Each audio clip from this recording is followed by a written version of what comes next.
Basag-basag at mistulang nayuping lata ang sasakyang yan sa kahabaan ng Provincial Road sa Barangay Turak, San Carlos City, Pangasinan. Ang sasakyan sumalpok sa railings ng Turak Bridge pasado las 11 ng gabi kagabi July 2. Sa lakas ng impact ng pagkabangga, tumalsik pa ang isang gulong ng sasakyan sa creek. Lulan ng sasakyan si Bayambang Councilor John Nazar David Junio o mas kilala sa bayan na Kulas. Sinubukan pang dalhin ang sugatan na konsihal sa Pangasinan Provincial Hospital at Region 1 Medical Center pero binawian din ang buhay.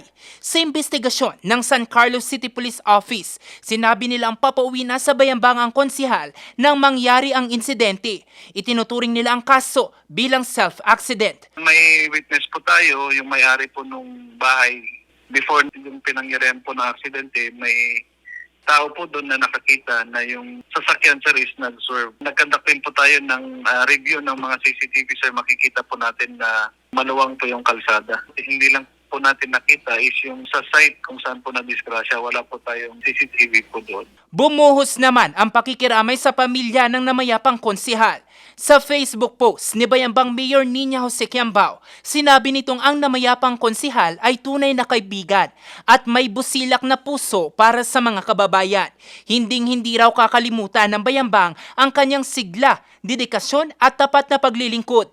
Nagpaabot din ng mensahe ang pamunuan ng Pangasinan State University Bayambang Campus. Kinilala nila ang kontribusyon ng konsihal bilang dating estudyante ng pamantasan at ang pagsulong nito ng mga programa para sa dekalidad na edukasyon bilang chairman ng Committee on Education ng Bayambang LGU. May pakiusap naman ang San Carlos City Police Office na respetuhin ang pribadong pagluluksa ng pamilya.